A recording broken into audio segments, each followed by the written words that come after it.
Now then, hello Sugar Buns, welcome to today's Hunter's Beginner's Guide for newbie hunters. This video is mainly for, newer players who decide that, oh, I want to play Hunter in Identity V. So this guide will mainly cater from tier 1 to tier 4, so basically Spider to Manticore hunters. Now then, throughout this video, the video structure will be, the first part will be talking about how to chase early game, how to have a very good early game. The second part will be about how to camp as basically hunters overall, and then the third part will be about how to, let's say how to play endgame properly as a hunter main. But of course, once again, just to let everyone know, this is from tier 1 to tier 4, so Spider to Manticore. So for those of you who are a little bit higher on the tier, and you basically may know most of these stuff, but once again, this is catered just to newbie survivors overall. But now then, let's get on towards the guide, shall we? Now then, let's begin the video, shall we, Sugar Buns? So the first tip is how to locate survivors early game. So this is basically how you do it. Survivors will always spawn away from the two ciphers closest towards you. Now what does this mean? So see here, right? There's one cipher machine here and another cipher machine right in front of me, even though I have tinnitus. This simply means that every survivor, right, all 4 survivors are outside of these 2 cipher machines that are closest towards me. Okay, so as we do see here, there may be one here, but I'll just show you the map why there is one. I'll just show you the mapping for why there is one, because like they usually spawn out here, right? So that they should be rotating out instead of rotating in, but sometimes it is what it is.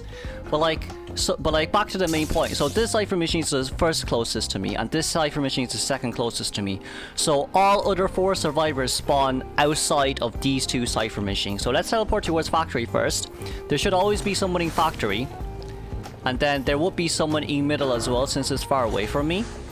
That's the second survivor. Third survivor should be over here because it's not within the 2 cipher machines that spawn closest towards me. And then the 4th survivor should be, I'd say, around this area. Yeah, here, there's the prisoner, right?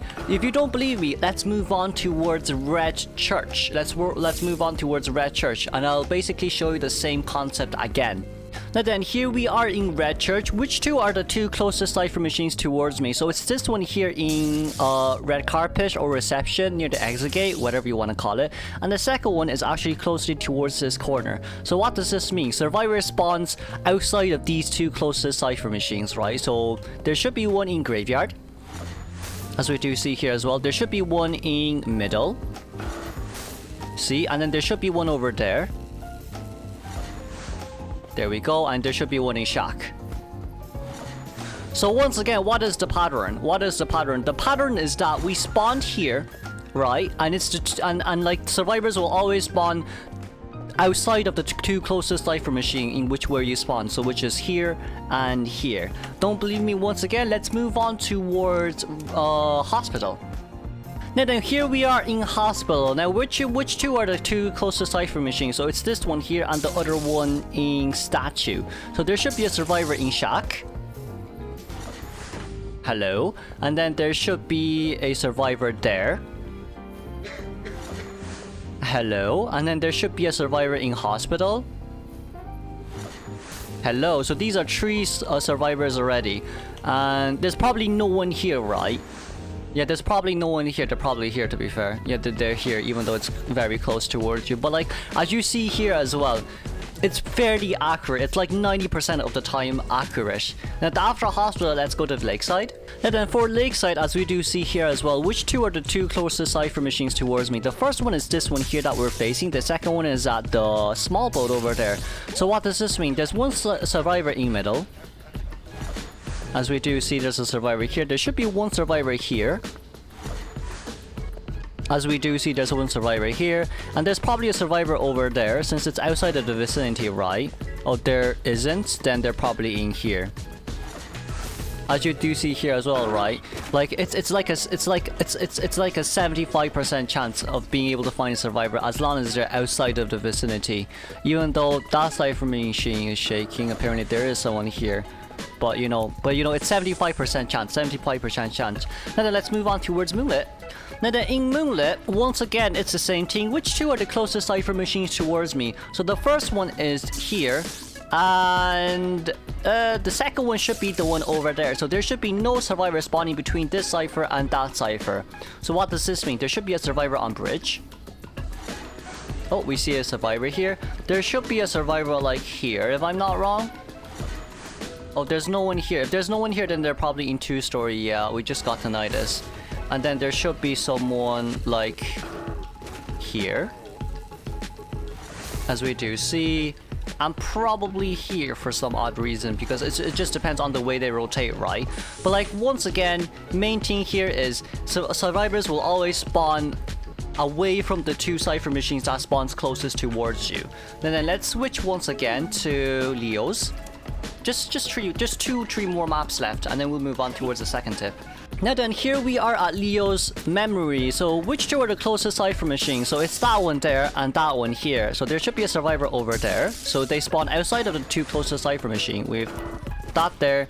There's probably someone here as well. Apparently there is someone here. We have tinnitus, but we just can't find where they are. I actually don't know where they are as well, Lamal. They probably just haven't rotated here. Oh no, they're there. We just saw, and that's a prisoner, and Perfumer was over there. And there should be someone here since it's outside of the vicinity. As we do see prisoner as well, and here. Right. Because like the two closest cipher machines are those two. Well, I mean, it depends really from time to time. Okay, next map. Now the next map will be Eversleeping Town. Now which two are the closest cipher machine? This is kind of a bit hard to tell, but there's this one here and the other one here, right? There's one here and the other one here. But like you see, there's one issue. Well, I mean, let's just see, right? That cipher machine, there should be one there. Oh, we got that. There should be someone in this middle cipher machine as well, so I'm not really gonna teleport. Yeah, there is someone in this middle cipher machine as well, because we just saw the footprints. Yeah, we just saw the footprint, so there's a survivor in middle as well. And there should be a survivor over there, because it's away from the two closest cipher machine. And then there should be a survivor there. Okay, see, it always works. You'll always find someone. Now, the last map will be Chinatown. And then for Chinatown, let's see, the two closest cipher machine is this cipher machine here, and let's just say that cipher machine in the middle. So there should be someone like here in this cipher machine. Oh, we found someone here, and then like outside of these vicinities, there should be someone here, and there probably is someone in hotel, but the cipher is just locked. And then apparently someone in the middle, because I don't know how it works. Because like in these situations, right, it's hard to know whether like when you spawn over there, whether like this cipher machine is closer to you or that cipher machine is closer to you. But you basically get the gist of the point. So that's basically tip 1 for you. How to locate survivors early game without area selection mode. No matter what spawn you get or what map you get. Now then, let's move on towards tip 2. Okay, now then, tip 2. Tip 2 is going to teach you how to play pallet mine games early game for your chase in general. Whether as single hit hunters or as chip hunters, this is going to be very beneficial to you. So here we see this is a pallet, right? If you stand in between the pallet and the survivor drops down the pallet, it will stun you.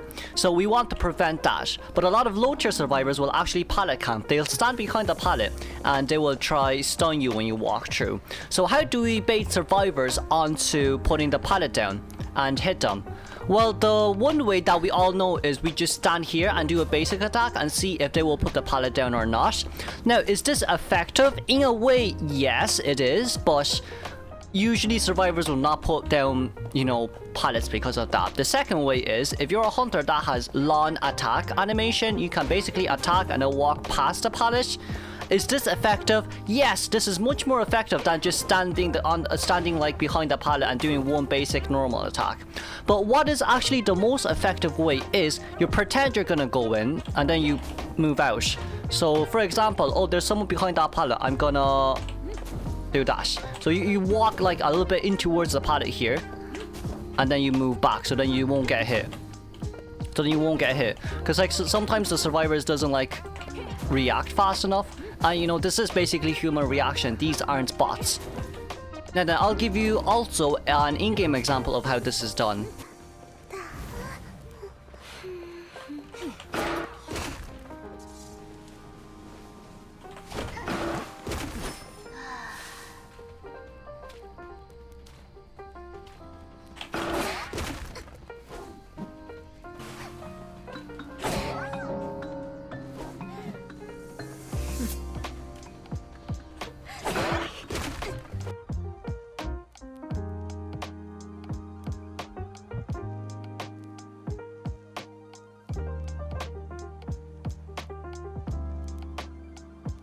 Now then, the next tip I will give you is basically height advantage when it comes to playing around pallets. Now what does this mean?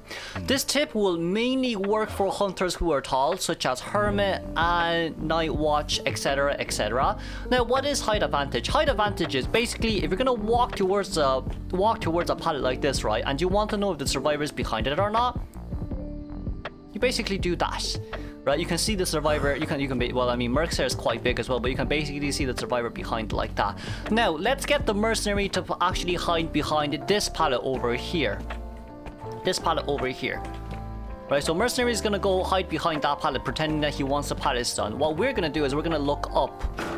Now, we don't really see anything from this angle, which is fine. But like usually, right, you would have the height advantage in seeing if the survivor is behind it or not. So like in normal view, if the hunter is short, you don't see anything. But if you're a tall hunter, you can kind of see the height advantage here, right? It may not seem like it's not a lot, but it still does help as well if you want to see if the survivor is behind it or not, whether you can walk past through the pallet or not.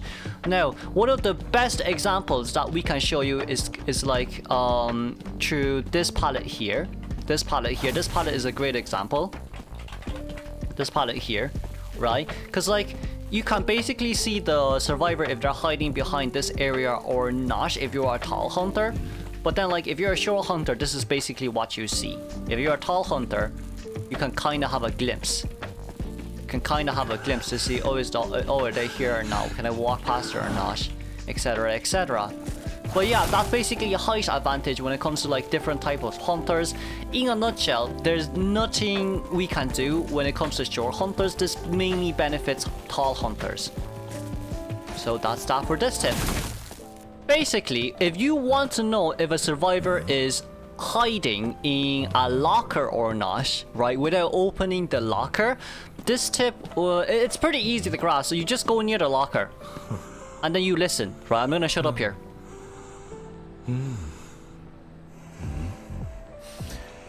Can you hear? You can hear that, right? That's mercenary. That's mercenary in the locker. Now let's get mercenary to come out of the locker. Right, and then mercenary maybe move like 5 meters away from the locker, and let's stand next to the locker without any sound. See, you don't hear any breathing sounds.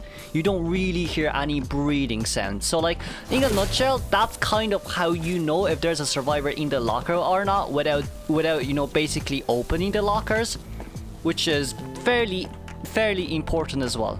But like for this tip, it's kind of just a small one. If you want to know if the survivor is in the locker or not, we'll just get Mercy to go back in the locker. Right? If you want to know if the survivor is in the locker or not, walk near towards the locker. You can immediately hear if the survivor is in the locker or not by their breathing sound. Now, if you didn't know, it's the same for bots. Bots will also make a breathing sound. But yeah, that's that for this tip. Then, this is an example for red light tracking. So, imagine I'm chasing after the mercenary here, right? And I'm gonna hold my skill. So basically how the survivor knows that the hunter's actually chasing after you is the red light. And like when you hold your skill, depending on which way the hunter faces, the survivors wouldn't know where the red light is. So now mercenary will run over the pallet, right? And he'll put the pallet down as well. He'll run straight, but then like I'll walk this way. And this is red light tricking. Basically he doesn't know I'm coming. I can stun him there. He's basically stunned and we get a normal hit like that. That's red light tricking. This is very useful when it comes to like pallet mind games and such, because like A, the hunter doesn't have the information of where you are, right? And then B, if you manage to mind game properly, the survivors, oh well, never mind, the survivors will always kind of fall for it. It's just depending from like place to place as well. If we see here, I'm not gonna go over. I'm gonna play the mind game tricks here and there. Get his things and down. Oh well, GG's. But yeah, that's basically how you do red light. Then, so next tip will be basic attack versus charge attack. I'll just show you the difference real quick without hitting a survivor. So imagine we're chasing after a survivor. This is basic attack. This is your actual distance. So let's use this pole as like the point in which we activate our attack, right? So I'm gonna walk straight. We're at the pole, we attack. This is the distance from the pole. But imagine we're actually charge attacking instead. Can we see how big of a distance this is? Now, of course, this varies between hunter to hunter, but in real life scenarios, in real game scenarios, imagine we're chasing after the perfumer, right? And then we walk straight, and then perfumer's also gonna run as well. And I basically get my normal attack in. That of course works. If, let's say, there's no pallets near you. But imagine there's actually a pallet near Perfumer. So Perfumer can stand where I stand. Right? Perfumer's gonna stand where I stand. And then we're gonna go chase after the Perfumer. Once we walk, Perfumer will run towards that pallet. See the difference there? The first difference is you can bait out flywheel. And then the second difference is you can actually reach towards the perfumer right before they get towards the pallet. This is important in like a variety of different scenarios, because like if the perfumers are about to get towards the pallet, right, even if you're here and you do a basic attack, you're not gonna hit the perfumer. But like if you charge your attack, even if the perfumer gets towards the pallet, the moment that she puts down the pallet, she'll get hit. Can we see the biggest difference here, right? So like let's do it once again. Charge attack. It basically reaches here. But like if we're gonna like walk up, it's not gonna be able to do much. It's really not gonna be able to do much. So like this is kind of the difference between attack and charge attacking. You can use normal attacking, of course, in areas like open areas and the survivor is close to you. But if the survivor is about to get close towards a pallet or a window, I'd say it's probably best to use a charge attack here, just so you can get a hit on them right before they get towards a pallet or window. Because like activating the attack takes time, and like sometimes they're able to get behind a pallet right after you finish your attack. So like just whatever hunter you're playing, right? I can't go into details of this, but whatever hunter you're playing, if it's an charge attack is very long. You can basically hold charge attack and you still walk for 4 seconds and you get a hit a survivor there. Who else is there? There's Knight as well, 4-second charge attack animation. But then like who does not have long charge attack? I say Violetta is one of them. It's not really worth it to charge attack with Violetta. It's not really worth it to charge attack with like, let's say, who's in the room? Who's not worth charge attacking? Probably like, I don't know, Antonio or something. But like Violetta is definitely one of them that's not worth charge attacking for. But like it just varies from hunter to hunter, and of course you need to have a good grasp of how to charge attack. I won't go into detail here. We'll just see a perfume on the ground, but I won't go into detail here. That's basically, if I go into detail, it'll take like 16-minute video, but you know, that's kind of, you need to realize the difference between attacking and charge attacking. Okay, let's move on towards the next tip. Okay, nice. Okay, now then, blinking. Blinking is a very important trait, because blinking, if you manage to blink down a survivor just when blink is ready, it's basically a guaranteed tie game for you. And I will basically teach you how to blink. Now, if you want to blink a survivor behind the pallet, what you have to do is step 1, you do a basic attack, step 2, you blink, and then step 3, you turn. So once again, step 1, you hit, you activate your attack, step 2, you blink, and then step 3, you turn. So let's use Perfumer here as an example. I'm only gonna do this once. That's how you do it. Is it hard? I would say it's intermediate. Just do this 4 or 5 times in custom solo practice training, and you should be fine. But once again, if you're gonna running a straight line, what you should do is you should activate basic attack and then blink. But if the survivors are hiding behind pallets, what you should do is step 1, activate basic attack, step 2, blink, step 3, do your turn, as we've just shown you there. But yes, that's basically how you blink. Basic introductory to how to blink. Now, the third tip is balloon counting. So what does balloon counting do? Balloon counting basically helps you know that how far away can you get towards a chair, what does this mean? This means that if you pick up a survivor, right, and the survivors basically start struggling, how many times are you gonna like move sideways like this until you know, oh, the survivor is gonna struggle free? Why is this also an important factor in the game? It's because this helps you acknowledge whether you can reach towards a chair or not. Now, I will show you why as well, because like some survivors do bring fast struggle speed, which is also one very important thing. But like, we'll take this prisoner as an example. So an average survivor takes 16 seconds to struggle free. So if you want to go the old classic way, you can look at your hunter's trait and basically count down from 16. So I'm gonna pick this prisoner up at 90 seconds. There we go, exactly 89 seconds, let's say, and this prisoner will struggle for 16 seconds. Now keep look at the hunter's trait. We were at 89. This prisoner probably will struggle free at like 73.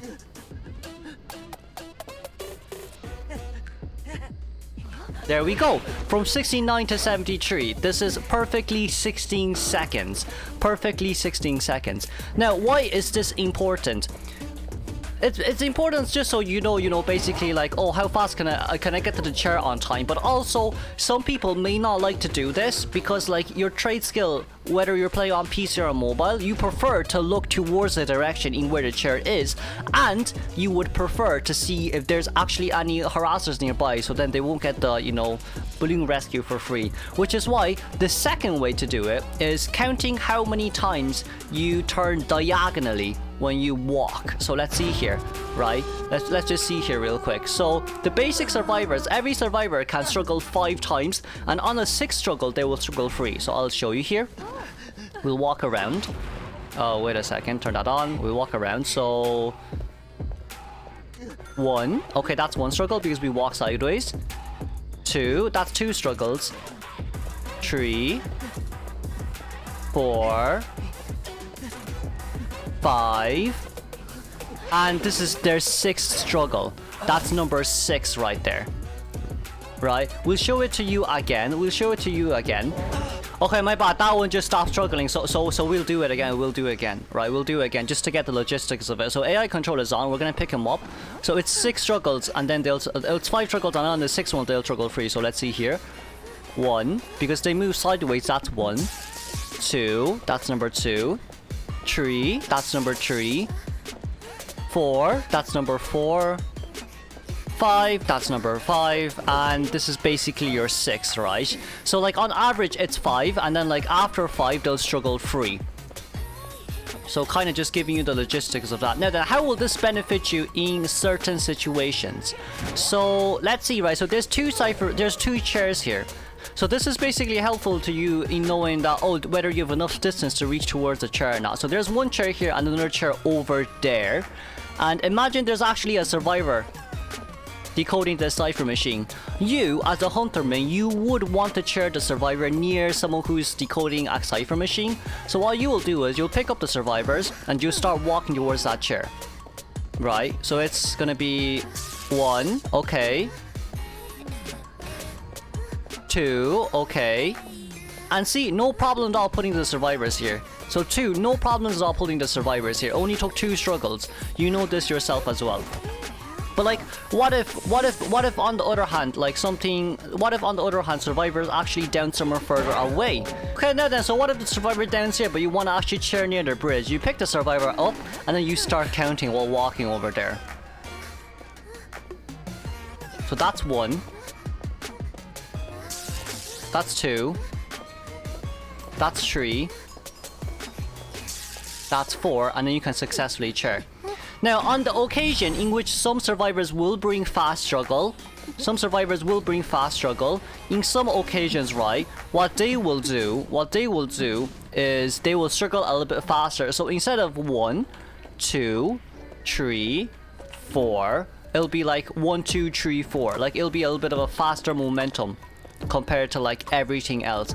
And if you do see here as well, right, if you really do pick someone up and you want to chair towards that chair, okay, that's no problem at all. But can we reach towards this chair is the main problem, right? So because like imagine you're here, and like imagine like you're over here, and by the time you're here, the survivor has already 4 struggles. You're not going to make it towards that chair because the 5th struggle will be around here. So the best course of action you would do is you come back here and chair towards this chair instead of all the way over there and let the survivor struggle free. So like this is kind of one of the reasons why you hear me balloon counting a lot. It also helps you with like, did the survivor bring fast struggle or not? Because like normally survivors won't bring will to survive, which is fast struggling speed. And like as we do heard as well, it was 1, 2, 3. On the occasion that survivor does bring fast struggle speed, it'll be 1, 2, 3. It'll just be a little faster compared to the normal counting we do. And like when you count it, whether it's in your head or out loud, it basically just helps you out a lot in knowing when to chair the survivors and where to chair the survivors. Now an in-game example, got the toy merchant down, picked her up. Let's start counting. So 1, 2, 3, 4. Just on time to chair, and we chaired near the survivor where they decoded Cipher machine as well. On the odd occasion as well, if there's a survivor that's about to struggle free, so like imagine we're here, right? Imagine we're here. We're gonna get the prisoner there real quick first. Now this is another way to know how to play, like how to like maximize the utility of struggling speed. So like for an example, so this is 3 struggles now, right? And you're trying to walk towards this chair. Oh no, I'm not gonna get towards the chair. What you will do is you will try to run towards the corner and then let them struggle free.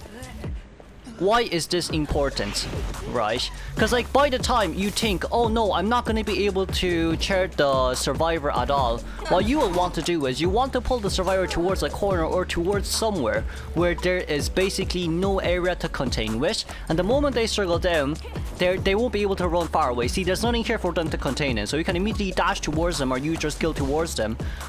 So what's gonna happen? So then like you can basically just have another chance to chairing them again. Does this waste time? Yes, but it's better than bringing the survivors here and then the survivors struggling here and taking a window speed boost. So this is basically the 3rd tip for you. I know it's a little bit more of an advanced thing. I might add this into like intermediate/advanced hunter guides for the tips wise, but hopefully this will help you. This is one thing that I'll emphasize a lot on. Now then, let's move on towards the next tip. Then the next tip is going to be double hitting. Now, for those of you who don't know what double hitting is basically hitting the rescuer twice when the rescuer comes rescue. Now, why is this important? You will now see. I have my friend here who is gonna play mercenary, and this mercy is gonna basically rescue for me, right? So we're gonna chair the doctor here, and Mercy's gonna come rescue. Mercy's gonna do a normal ass rescue, basically like what all low tiers are gonna do. So we're gonna hit Mercy, right? And then Tide Turner comes out. Now imagine it's actually not a terror shock and you hit Mercenary again. So what does this mean? This simply means that Mercenary take 2 hits and we can basically go after the doctor now. Now if you're worried about doctor rebound kiting, it shouldn't be too much of a problem because like after 2 hits you have quite a lot of presence, and like usually when survivors are down on the chair, there's not really that much items for them to use. But see here, right? If the rescuer wants a body block, you basically just hit them. And see, in this situation, what happens is doctor's chaired and mercenaries on the ground. So what does this mean? This means that there's only 2 survivors decoding right now. But if the survivor wants to rescue the doctor, they need another survivor that has to come in to rescue. So what does this mean now? This means there's only 1 survivor decoding. Why is double hitting important? It's important because you basically we want to stall them from decoding as much as possible. So we hit prisoner here. That's no problem. And since prisoner isn't body blocking, that's fine. We actually don't have to hit them there. Just go after the doctor and see prisoner's a half health, mercenary's a half health, and he also used self-heal. So what does this mean? We can go immediately look for prisoner or mercenary. So like that's A, you stall their decoding time, and then B, you can chase after them right after you eliminate someone. We are going to go one more game, right, and just to see how it works again, but this time with no terror shocks. Then as we see here as well, right, so we perfumer here, and now this time my mercenary here will rescue and then body block. So this is a second scenario that you will see. So we'll hit mercenary here.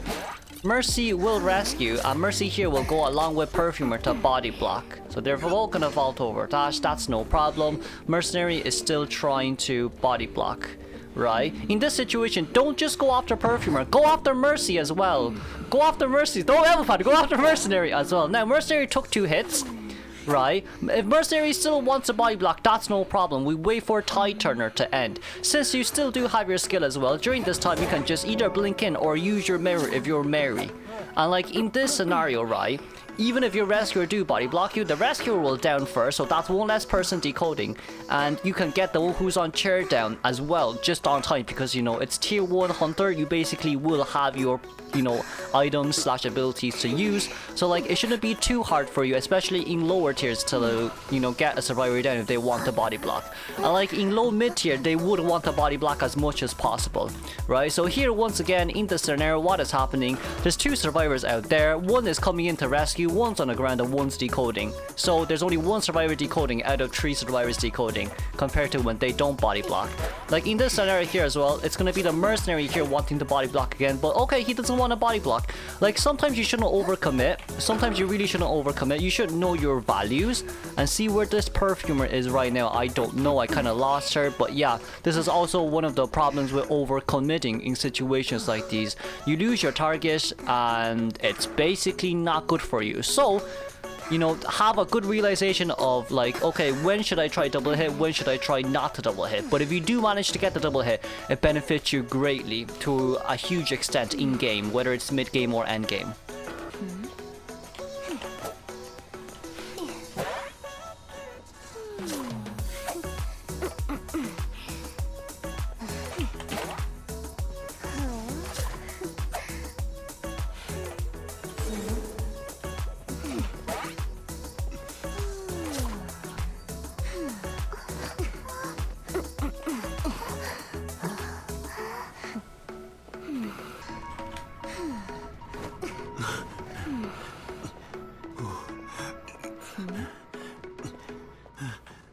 Now the next tip will be no attack recovery animations. Well, no attack recovery, but this is basically just when you drop down from a high area and you do a normal hit. If the hit registers to a survivor, you basically reset your attack animation. So what is the difference? The first, so just to show the difference, we're gonna hit the survivor once, right? And right after we register the hit on survivor, there's this type of animation. There's that type of animation that the hunter does, right? But then if you miss the survivor, there isn't that type of animation.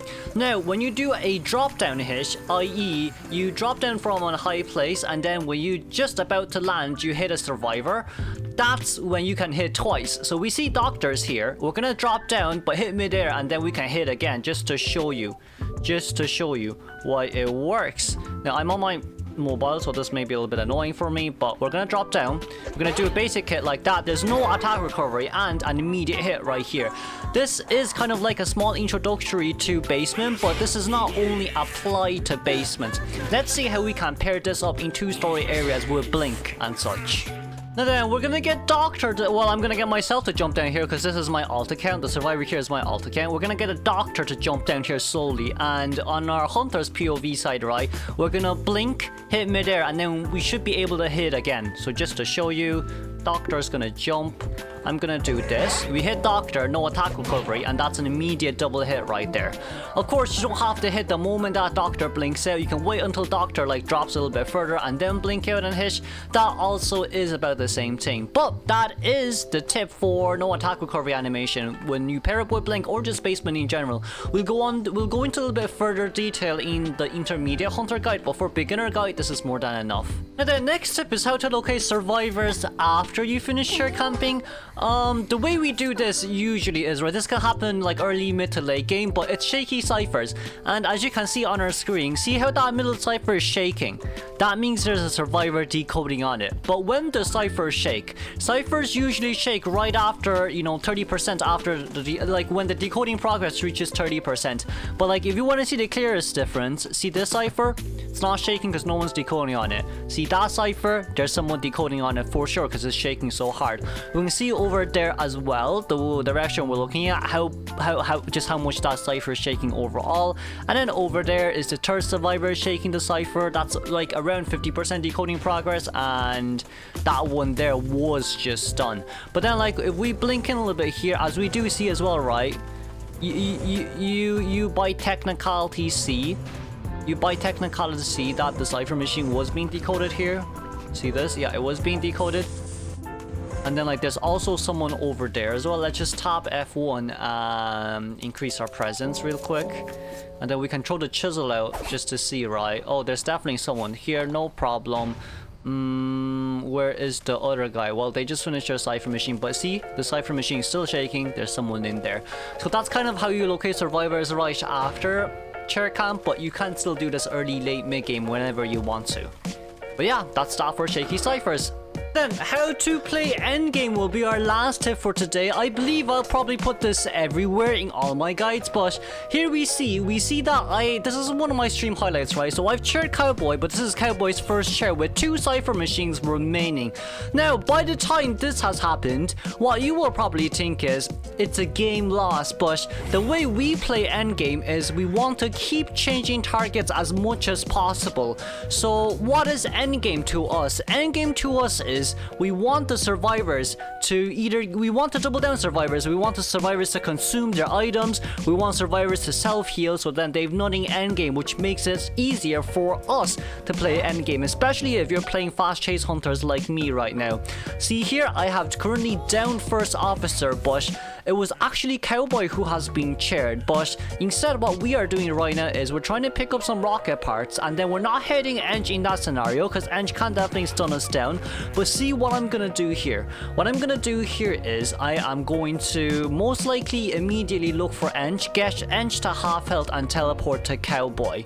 And before it's shown to you in this video, why will I do it? Well, reason number one is because of the fact that everyone's at half health, right? And we teleport to Cowboy. Once we know where Cowboy's Cypher machine is, it'll make it way easier for us to, how do I say, slug them for endgame. But here, hitting those breakable walls were very unfortunate. But right after getting Eng down here, we're most likely gonna chair. We could definitely slug if we need to, but see how Lawyer and First Officer are decoding together, and like with our new knowledge in our minds, right? Remember how I taught you about shaky Cyphers just a little bit earlier?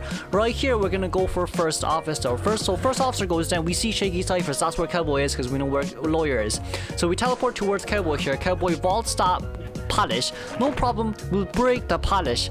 And now the last Cypher machine is actually where Cowboy was decoding, so immediately changing targets, knowing where Cowboy is, which because of the fact that we know which Cypher machine was shaking and we saw that who is actually near us, this is good news for us. Why? Well, first and foremost, they need to heal Enchantress and First Officer, right? So then like that takes time. And right after that, right after healing one of them needs to come to rescue as well. So what's happening now is they're completely opening a new Cypher machine, and it's also including the fact that someone has to come into rescue. So either First Officer has to use self-heal, or they rescue but no one decodes. And see here now with me, right, I got a hit on Cowboy down, that's nice. They don't have the Cypher machine primed, even though I downed Cowboy when there's only 2 Cypher machines remaining. So like with our knowledge in mind right now, so I tried double hitting, which I failed, no problem. So we change targets immediately and then chair closer towards whichever Cypher that the survivors were decoding. So that's where Balloon Struggle tip comes in. Next tip was the shaky Cypher tip coming in, which was knowing where the survivor was, so we can immediately teleport change targets to Cowboy and down him. That's the third tip we've applied here. Is there anything else that I've applied here? Not really, right? Because like this is where the 12th tip comes in. The 12th tip is I just keep going around to survivors and damaging them to half health, and see how my teleport is ready once again. So like in scenarios like this, right after Eng uses all her items, right? So Eng has nothing to use for endgame, and Lawyer is here, so we can get Lawyer down immediately, and Eng will be the one that has to come in to rescue. This kind of guarantees our tie here, but if we want more than a tie, in situations like these, you should apply your rocket, or like as any fast chase type hunter, just leave the chair immediately and go out. You can either look for the ones who's decoding if the cipher machine is close enough to you, or you can come out and look for the one who's gonna come in to rescue. So then like you can prevent them from rescuing. But for me here, I think I just decided to play a little bit safe since I got tinnitus, as we do see here as well. Because like, you know, we had a very bad early game in which it resulted in 2 cipher machines remaining by the time that we chaired the cowboy. But like after some really good decision making and you know the tips that we've been utilizing, or what I've been teaching you throughout the games, it should help you more than enough to reach towards Griffin or Manticore. Manticore? Griffin? Mammoth? I don't know anymore. I don't know the tiers anymore. But of course, you know, this is going to be my last tip for you. For endgame, you want to change targets, just not as much, but just make sure that they've wasted all their items so you can at least guarantee your tie, or force them to not decode at all and keep moving the game around. Because you know, as the old saying goes, if you don't know what you're doing, they don't know what you're doing. But of course, this is all what you're gonna get from me, Sugar Buns. I'm Kuroshiro, and of course, this is gonna be 12 tips for newbie hunters who's currently new to the game. And of course, I will see you all on the intermediate hunter tips. Bye bye for now.